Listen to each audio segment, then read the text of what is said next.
started back on EVE Online in 2004, and I worked through Turbine and Disruptor Beam and a bunch of other studios.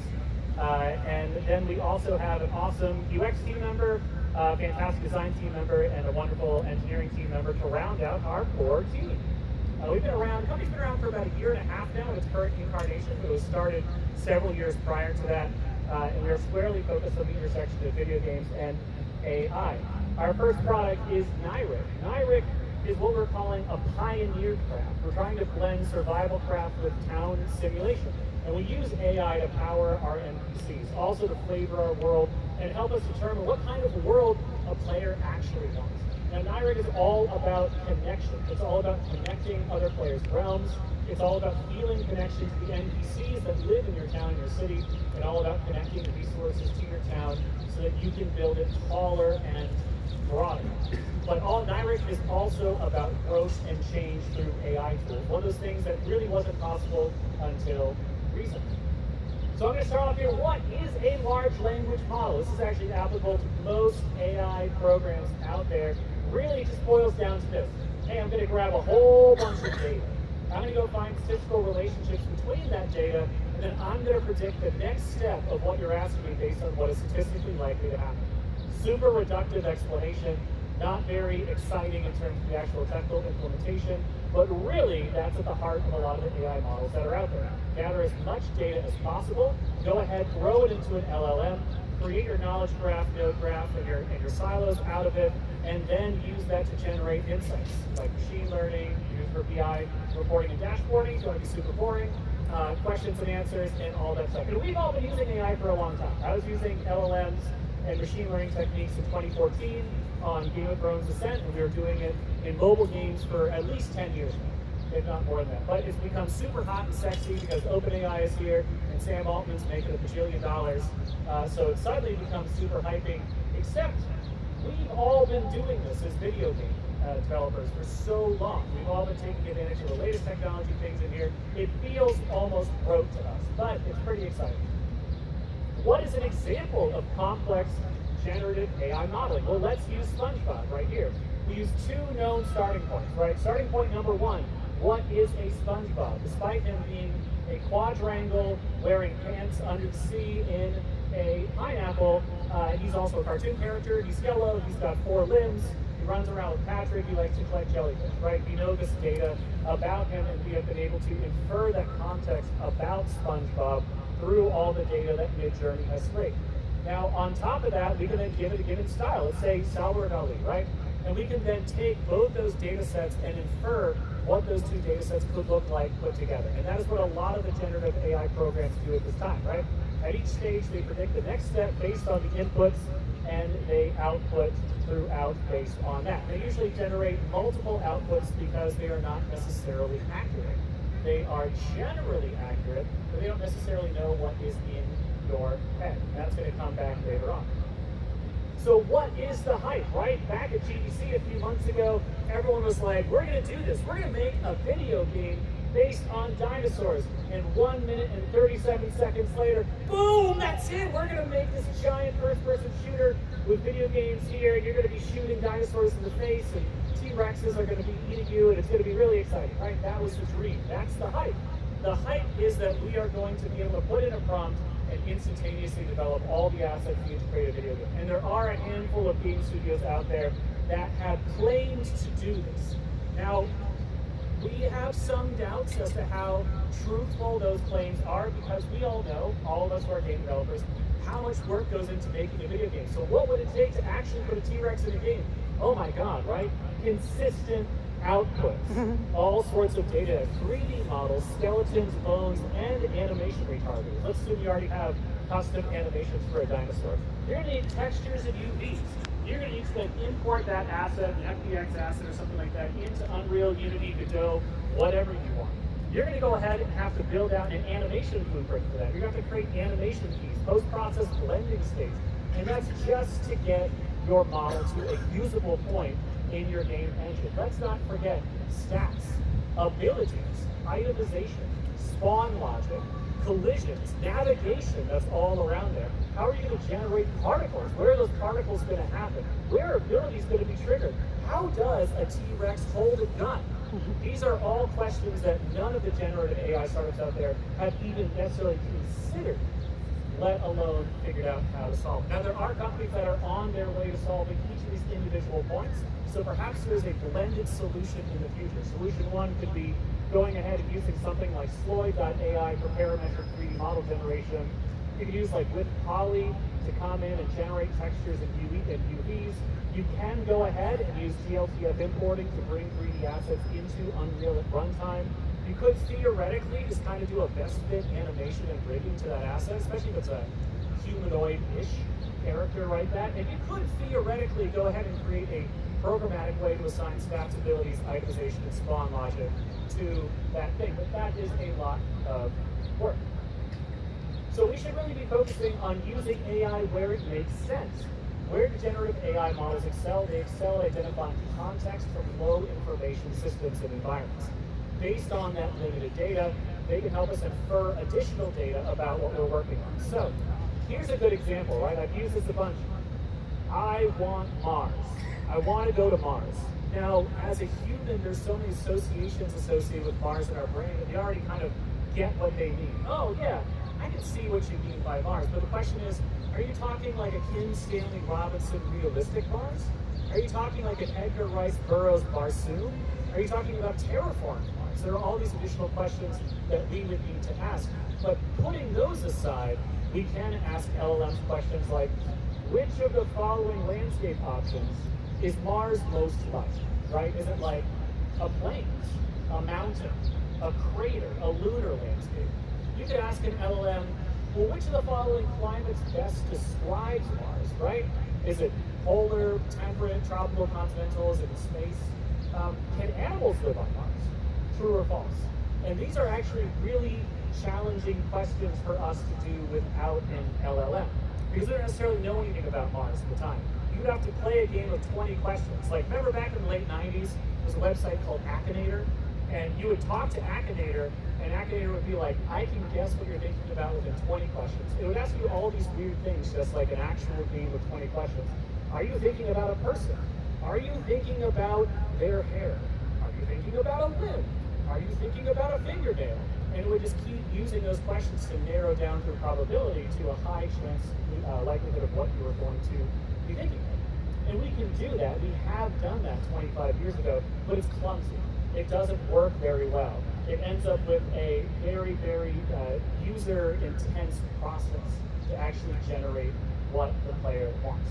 LLMs allow us to actually go ahead and kind of infer and assume with like a 90-ish, 95%-ish probability that you're going to kind of get what you want, right? Mars is kind of like mountains. Mars is kind of like polar landscapes. Animals cannot live on Mars.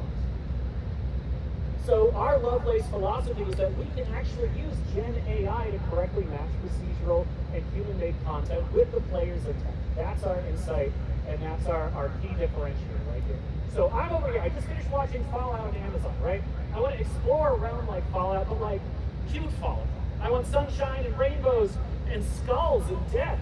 I want to know that people are being tortured next to My Little Pony, right? And so like that's a possibility. That is a place that someone might want to visit in Nyric. And you can get relatively close to that, right? There's a crater on the left, there's a bunch of debris and dead stuff. There's skeletons that are covered by the grass right there. And you got kind of these cutesy flowers that have come in, pink trees and all that stuff right there, the main characters checking out. Because we kind of sort of use Gen A to kind of sort of get what the player could have meant right there. Now, most of the time when we're making video games, we're hard coding all this content in there, or at best procedurally generating it. So every time I went into a planet on No Man's Sky, I put 100 hours into No Man's Sky, right? It's not 1,000, but it's not nothing. And eventually you see the sameness of those planets because the procedural content that they get can only go so far. It doesn't actually know what you want. You might come in and say, dude, I want a planet that has X, Y, and Z. And they go, well, that's great. That planet might exist, but it's one of the 18 quadrillion planets that have been generated randomly. And you're going to have to visit every one of those 18 quadrillion planets to find it out. And when they launch, remember they said, oh, there's like dune worms out there in these desert planets. And no one could really say whether there was or wasn't. Because you'd be like, I don't know, maybe. Maybe it just has a 0.0000001% chance of spawning. but it's out there somewhere. But you can, with generative AI, start saying, well, let's not do that. Let's not have the player take the onus on them to explore all these worlds. Let's just ask them what they want. And then we will try to associate that content and generate it for them. So at a high level architecture here, what does that actually mean, right? Well, it means that you start, of course, with the player input. The player input comes in and says, I want X. Now that could be really highly detailed player input, but usually it's really low detailed player input. Usually it's content like, I want space, which is not a lot of data to go on. So you have to bootstrap that information in that confidence level. So you come in and say, well, LLM, come in here and help me parse that. What is space? What is the most likely content that they would want here? And then let's go ahead and let's split that at a remote server level out into specific content for the game. What would that mean for custom realm data or custom world data here for the player? What kind of game features would you want to enable? Obviously, you would want to enable some kind of oxygen deprivation system if you thought that that was important.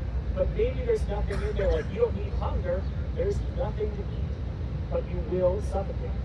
You can generate realm metadata, the data overall associated with that world, which can then be used to determine which asset collection should actually be enabled and which game feature should be enabled. And then finally, on the remote game server, you can bring it down to the client and say, hey client, these are the specific assets you have to render.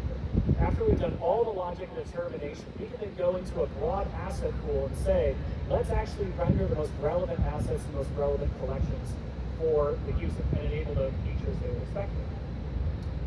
But how do you parse player input and player output? So here's my prompt on the right here. Given a prompt of a video game set on Mars, which of the following options best describes its climate? Polar, temperate, tropical, continental, or space? Now, ChatGPT has decided that it is not confident at just giving me one word back. It is going to give me an entire paragraph of information right here. The climate of Mars can be categorized as polar based on its actual environmental conditions. Mars has, I don't need any of that stuff. In fact, I don't want any of that stuff. All of that is crap that tries to make it more digestible for the person. But we as developers don't need that. We actually need specific data coming back. In fact, number 4 is the most important thing when you work with AI, which is stop expounding. Stop giving me additional data that I don't need. I actually only need sometimes a Boolean. I just need to know, should this be here or not? If that should be there, great. If it shouldn't, no. And I don't actually care how confident you are, I just need an answer. So the first thing is, whenever you try to use Gen AI in gaming, you've got to take the player input and strip it of all those stop words. Stop words are things like, I think. These are all words that are used to break up our conversations, but add nothing contextually to the prompt or the data that you're trying to bring in there. The second thing is you have to construct specific prompts to reduce hallucinations. Poor Kayla has spent so much time trying to wrangle OpenAI and Claude and everything else to just literally stop talking more than it should. So you have to create these specific prompts to say things like without expounding, returning a single option, using only this stuff. Now, even with that, most AI models will hallucinate really hard, which again is extremely bad. If you have a function and the function says, look, I'm going to take in one of these 5 enum values, and then you deliver a 6th value that isn't in that enum list, you're going to break, right? That's just the way it is. You have not determined how to handle it. And unless you have built some of the most flexible code I've ever seen in my life, you will run into those situations really quickly. So you have to go ahead and add in things like validators. You have to say, no. Based on enums or other validation steps, is this a valid output or not? So you have to add in at every one of these steps. You can't just kind of plug and play Gen AI content. You've got to come in and say, no, I need to actually know what the output should look like. And then I'm going to validate the output is there. And then I'm going to retry if I don't meet one of those validated outputs. And again, it all comes back down to stop expounding.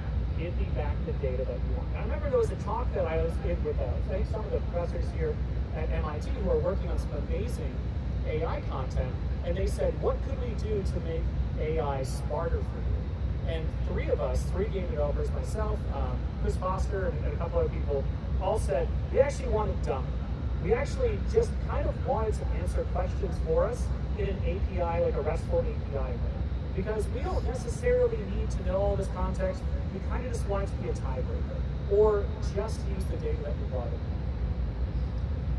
So that leads to, but how do you actually turn generative AI data into usable data, right? So now that you've actually got the data coming back in a form that you want, what do you do with it? Now, this is where a lot of the companies out there have a challenge, right? You'll see this all the time in the pitch decks and product conversations that a lot of the B2B companies will have. They will create a really cool product, but there is a solution in search of a problem.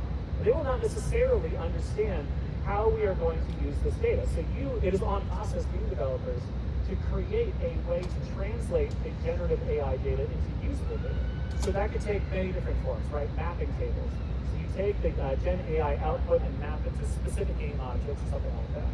You can, of course, create relational database tables, handle logical lookups on the Gen AI data. You can always do that. Or you just build systems that can accept unknown inputs. So I've included one over here. This is a classic. I'm totally okay with unknown outputs when I talk to an NPC agent. So this is an NPC agent in our Nyric Alpha 2 prototype. And I just asked him, do you like potatoes? And I have absolutely no idea what the content's going to be, but it's fine. Just like a human, when I say, do you want potatoes? I'm ready. My wife can tell you that if you get me started on potatoes and how they're the perfect food, I will not shut up. I'm ready for that question. Some of our friends, when you talk about potatoes, they're like, I don't get it. It's a tuber. I don't understand. A one-word answer, they're fine, or two-word answer, they're fine. But you can get anything you want out of here. So when I'm chatting with Nick here about potatoes, it comes back with an uncertain input. It just says, absolutely, I love potatoes. They're such a versatile and delicious food. What's not to like about it? But one of the things that we've included in our NPCs are actually different motivations and personalities and things like that that Kayla and Stephanie have put together into the product. And those NPCs have very different outputs based on that, and that is totally okay. Just like in real life, you walk into someone at the bar, you say, what's up? Some people are not going to look at you, some people are going to be friends with you, some people are just going to be neutral, and that's totally acceptable for NPCs. So that's why you see a lot of startups coming in and saying generative AI is going to be fantastic for NPCs, but it's only really fantastic for NPCs that you're okay with them having an unknown output. Trying to have them answer a specific question about a quest, trying to have them deliver a specific item, they start falling apart pretty quickly. So let's put it into practice with our Alpha 2 prototype right here. So this is actually Unreal 5.3, this prototype right here. We have here the prompt on the top right. A fantasy-style world in perpetual twilight, a dim blue sun, ideally set in space. I didn't quite nail it here, right? Despite the prompt that we put in there, we kind of got some of it. We got some of the rocky, desolate ground down here. We certainly got some of the realm data on the top left right there. Dusk near realm, sure. I mean, perpetual twilight, dusk makes sense. We do return back 5 descriptors on the top right there, and the climate is barren. That's correct. It is an extreme hazard world because you're in space. And we did get a cool, uncertain description of it right there. A mystical realm, locked in perpetual twilight, where shadows dance and whispers are carried on the cool breeze. The dim blue sun casts a soft glow over the land, painting everything in hues of indigo and silver, which is a little bit disappointing when you see this world, right? Because you're like, wait a minute, I don't see any of that stuff, right? This is not exactly what we're looking for right here. And the reason why it's not is that we actually have a parsing error here. Some of this information is actually obscuring the correct data. If you were to get rid of this weather pattern, then you would actually see the sun is blue. Now, as someone who worked on this, I can tell you just looking at some of the reflected light colors on the ground here, despite there being some of the orange on there, it is actually an overall blue scene. So the primary directional light in the scene was to correctly change to blue, but it's foggy, so you'll never know. And in fact, if we were in space, there'd be no weather, right? So how do I know that this actually came back correctly? And unfortunately, as developers, in many cases, we have to look at the underlying data ourselves to determine, was data actually returned back correctly? But this is one of the core challenges we have, which is like, we did not necessarily anticipate all the potential outcomes here, and one of the outcomes obscured the accuracy of what was created. Now let's look at the next one right there. So this is the beta build right here. Similar prompt, right? Fantasy style world, perpetual twilight, a dim blue sun, ideally set in space. We have something here that's a lot more similar to what we were looking for here. We have, looks like a lunar biome. We've got some runtime assets that have spawned on the bottom here with a whole bunch of the different rocks there. We've got some shadows coming in. The sun's kind of like a white-blue right there coming in. So it's cool. You can see, I don't think Kayla and Stephanie know about this. You see there's a little Easter egg on the side of the crater right there, which I don't know if you guys have seen that yet in the biomes, but that can come up sometimes. But yeah, it's a lot closer. But this is a year and a half of us wrangling trying to get this to work, right? So that is the steep level of delivery work that we have had to kind of climb up in order to deliver something that matches the, even close to the idea of give prompt, receive world. We can't do it without our partner in crime, which is Unreal 5.4's BCG system. So even with generative AI telling us what should be in the world, and that is where it excels, right? It excels at telling us what should be in this world contextually. We need a system to tell us where it should be in the world. And without us coming in and having a system like the BCG biome graph system here, we wouldn't be able to spawn any of that content. So it is not sufficient for us to simply select static meshes or simply come in and say those static meshes have rigs, have animations attached to them. Of course, we've got to place those things in the world. And there's a series of logical steps that dictate what should go where. Larger objects override smaller objects. Smaller objects get placed on top of them. What happens when meshes are culled? What happens when we have child placement, like iterative children generations of these assets being placed in there? And this is where we use Unreal's PCG system to really spawn a lot of them. You guys haven't, how many of you have ever touched Unreal 5's PCG system? One, two, right. It's insane. And if you are using their biome system like we are, it's actually labeled experimental because it's too fucking confusing. It's not because it's actually like unstable. I felt it's incredibly stable and well built out. It's just insane. And so, you know, we spent weeks trying to puzzle out how this thing was built, and it's very intelligently built. But no doubt, without all the work, the foundational work they put in there, we would still be at one of the very early steps of how do I put an asset on the ground, which you could use through things like you could randomly scatter things across the world, but then you have to build out your own children generation system, your own culling system, your own mesh data system.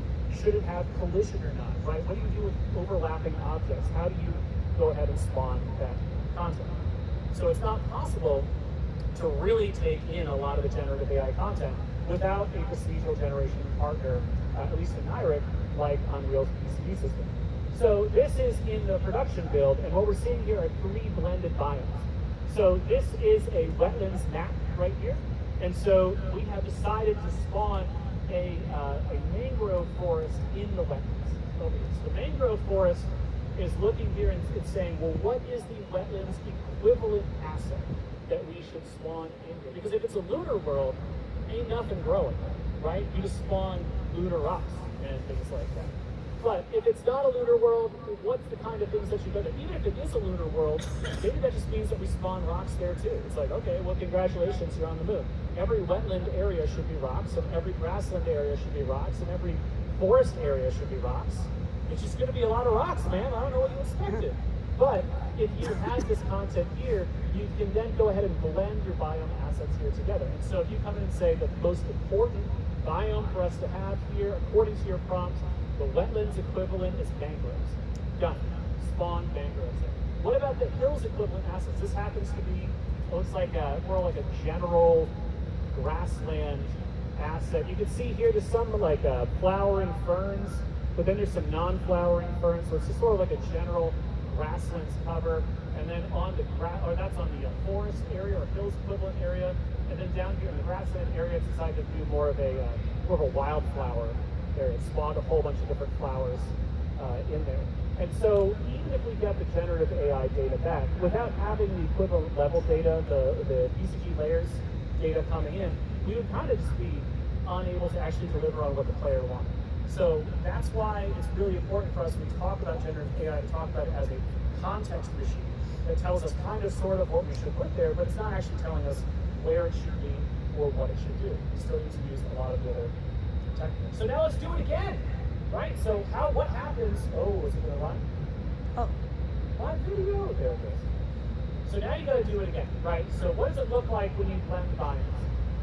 How do you blend these different biomes together? Now this one, I've taken this video and I have not moved my character at all. So it's the exact same shot, exact same map, and these are the different biomes blending in together. So you see even with the different contexts, different prompts, the same underlying geometry and landscape, and the same layer blending, you're able to generate a significant variety of different world types coming in right there. And they will blend together in gameplay itself. So you'll see there nuclear wasteland blending with like a giant mushroom biome, more fantasy trees, some kind of fantasy thing, some glass rocks up there have spawned.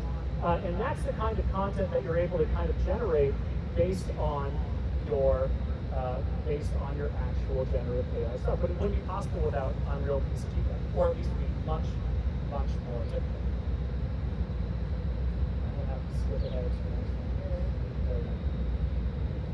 So what can we help you guys know about using generative AI? Now, first thing is that a lot of generative AI companies are squarely focused on business-to-business use cases that are not necessarily relevant to our needs. So this was a key thing at GDC that we saw lots and lots of companies out there that want our business, that want to deliver and use their generative AI products, but don't necessarily understand what we need. And so they'll come out there and say, well, you can now do X, Y, and Z. We say, that's great. So what? Right? If you come in and make a 2D asset, and this is where, of course, there's lots of discomfort in the industry. We don't use 2D generated art in our game. You look at it and you go, what's better? Should I just go on like free pick or flat icon and get my own UI icons and make sure that my artists are compensated through that, or have my own artists generate them? Or should I try to stumble through Scenario or Midjourney or something like that and generate massive images that have to be resized down anyway? And what if they don't have the exact same thing that I want? I can't exactly go back and talk to the individual and have them change it. So there's a lot of companies out there that are really excited about Gen AI, but they're not necessarily providing a product that matches what we need as developers. It's also extremely difficult, like I said, to constrain the outputs of a generative AI system to specific results, which makes it actually really challenging to integrate without a human involved. And I think this is one of those things you hear about ChatGPT making a video game. Well, it's actually ChatGPT providing code snippets and examples that a human puts in, curates, and then actually connects through and builds the underlying systems there. And third thing here, other methods of asset management are superior, for now at least, to generative AI, in particular procedural spawning and relational tables. We saw this with Web3, right? Everyone's like, we're gonna make these giant Web3 games, never gonna have to use a database again. And you can do 10 transactions a second. And you're like, wow, I do 3 million on my SQL database. Like, that's wild. And they're like, yeah, but it's immutable. And you're like, wait a minute, I can't roll back when I fuck up? Like, that would seem great. How many times have I accidentally rolled out a SQL query and bricked a database table for like 30 seconds or 5 minutes, right? Remember, John Radoff one time at Disruptor Beam was like, excuse me, like, Game of Thrones is down. And my CTO and I looked at each other and I was like, you okayed the script. He was like, you wrote it. And we were like, yeah, we just forgot to put a no lock in there, sorry. But if you are working with like an immutable table, like you screw up, you're done. And so there's lots of things out there that are superior, for now at least, to generative AI. But what are some of the other things? First off, it's wicked cheap. I mean, Kayla can speak a little bit more to the actual cost, but in general, we found most generative AI products to be relatively inexpensive.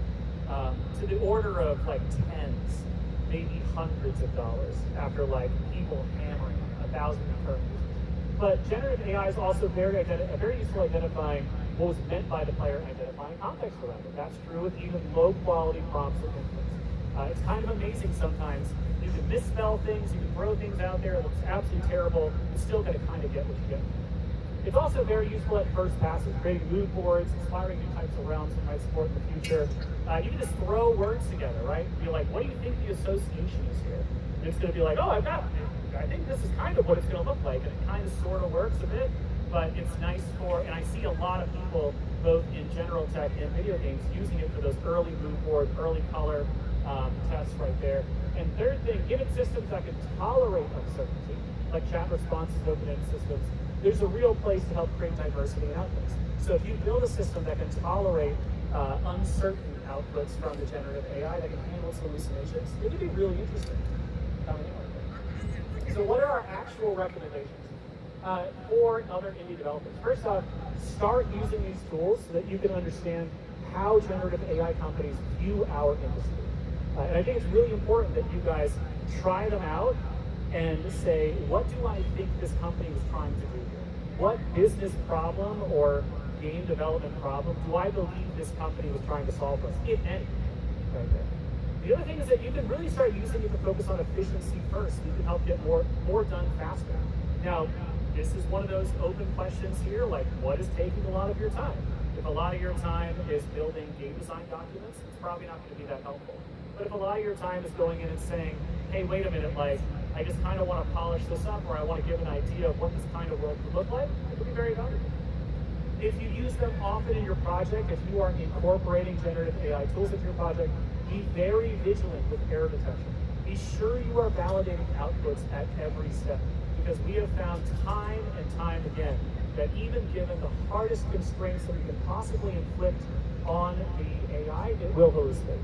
So you need to make sure that you have error detection and validation scripts in there. You should avoid areas of legal uncertainty unless you have a high risk tolerance, and unless you know the artist is being compensated or licensed correctly. This is obviously a very contentious area currently in the industry. We had the luxury, or I had the luxury and pleasure of talking to a lot of the SAG-AFTRA negotiators at GDC and other voice artists and artists that are involved in this discussion. And all of you should be very aware and think through how you're using these assets, because the laws around them are uncertain. And until the laws are certain, until we have understanding of how these things should work, not to mention any ethical or moral concerns that you have, you should just be very careful around some of these assets, especially where there's strong copyright protections. And lastly, be very clear about how you're using AI. We as a company have tried to be very clear about how we use AI to parse user data, but that all of our 2D, 3D audio assets are licensed through our partners and things like that. It's very important to us to make sure that that's part of our process. But you've got to be vocal about it. Because the second that you say you're an AI company, people are like, oh, that's amazing. So you must be building everything in those screenshots via AI. And you're like, well, that is not the case, actually. In fact, that would be prohibitively expensive, it would be wildly inaccurate, and it would be incredibly difficult to build, let alone introduce a lot of other issues here. So just be very clear if you do integrate this about how you're using it, and be prepared to answer specific questions about what's going on. So I'm going to try to run a demo, and we'll see if it works. And we'll take some prompt examples. So we'll see what's going on here. I'm going to run, before I start here, I should say this is the Alpha 2 prototype demo. So it is not the production build. The intent of this demo project here was to focus on showing that we can take prompt data and actually deliver a world that matches-ish what it should be. So this is built using Unreal 5.3. Yeah, I hope it works. We'll see. We'll go in through here. We've got to go through the initial steps here. Turn that off. That's right. We'll go skip past the tutorial world, and then I'm going to need a prompt from y'all. I'm going to need you to come in and tell me what kind of world we should try to create. So, first person to shout it out loud, go for it. Or I'm going to make something up that's going to be weird. Lava. Lava what? You want lava? I heard rainbow lava. Lava and rainbow. Lava. Under an ocean. Lava, rainbow, dinosaur. In the ocean? So we're just gonna jam those in there and see what happens. Now this is a great example because like this doesn't make any sense. And yeah, the second that you read it, y'all are thinking to your head like, wait a minute. I bet there could be a circus on top of some lava flows that has dinosaurs in it and rainbows on top of it, right? Almost. We can make that happen. So I don't think it'll work, but let's give it a shot. So now what's happening is we're actually doing in the back, that's why I'm not sure if it's going to work. We're in the background, we're doing API calls, and our backend service scripts are running, querying that prompt, and we're gathering all this data about it. In this loading screen in the backend, you can see the spinner is stopping spinning a little bit. We are now retrieving back and gathering data. Volcanic, Prism Valley, luminous, majestic, vibrant, enigmatic, exotic. A surreal landscape where vibrant lava flows merge with brilliant rainbows. So the description is right, obviously, it shows that. Let's see what's going on right here. Oh man, it loves, today it absolutely loves this fog. We got a tree, that's not right. Let's see what's going on here. I'm gonna walk over this way. What do we got? Kind of looks like it got a barren landscape-ish. It's got a hot landscape. I don't think that, I mean, it got kind of the tall tree, whoa. It got kind of the tall trees in here, but I'm not sure we got a lot. We'll see if we can find some dinosaur bones. Sometimes it spawns in some dinosaur bones. Coming in over there. Oh, we can talk to our NPCs. Let's go chatter with NPCs. What up, Bester? All right. Hey, thanks for reaching out. Let's open something exciting. So I'm at MIT. See what he says about that. And I'm going to misspell it. That's amazing! MIT is known for its prestigious programs and cutting-edge research opportunities. It must be incredibly inspiring for someone as ambitious as you. Thank you, buddy. Thanks, dude. Thanks, dude. That's fine. No problem. Thanks. He doesn't want me there. He's like, nah, get out of here. All right, so let's move out of here. Let's see if we can find some dinosaur bones. All right, let's see. Maybe over here. Let me look. I don't think we'll see any right here. I don't see any lava either. All right, let's try it again. Oops. There we go. Create something here. Do it again. Do it right. I'll get it. Here it comes up. Oh no, you can see my keyboard messages. Tap across the features. Oh my god, I'm spawning even more keyboard languages. Lava Pro Prismia. Vibrant, majestic, whimsical, fantastical, dazzling, fantastic realm of molten rivers of lava weave through vibrant landscapes, causing rainbows in the sky. It ignored my start, which is probably a good thing. We're getting forests all the time here. Oh man, it's awful. All right, let's try something. I'm gonna try something that should work. Let's try one of the pre-built ones here. This is actually using the exact same prompt tech. It's just that when you click on the word cold, there's like 4 different cold prompts that it could pick. So it uses the exact same backend and the exact same tech. It's just that sometimes people don't want to type everything out. So go to Frostbite Frontier, frigid desert, pristine, harsh, and dramatic. Icy tundra, where the air is thin and the sun hangs low in a perpetual state of twilight. There we go. So now we are in a cold area. See if I can make this work. Trying to navigate on a numpad with one hand.